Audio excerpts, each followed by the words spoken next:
In this video, I'm going to show you how you can shorten or make your notifications longer on WhatsApp channel. If this video helps, please like and subscribe to this channel.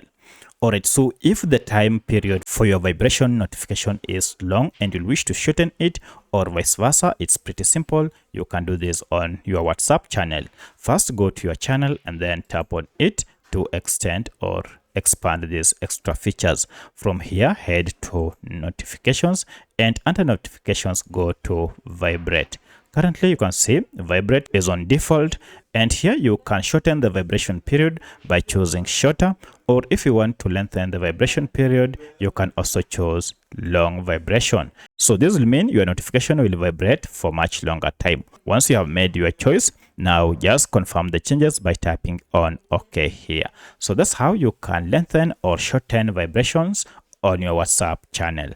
If you have any other question, kindly let me know in the comment section. Otherwise, thanks for watching and let's meet in the next video.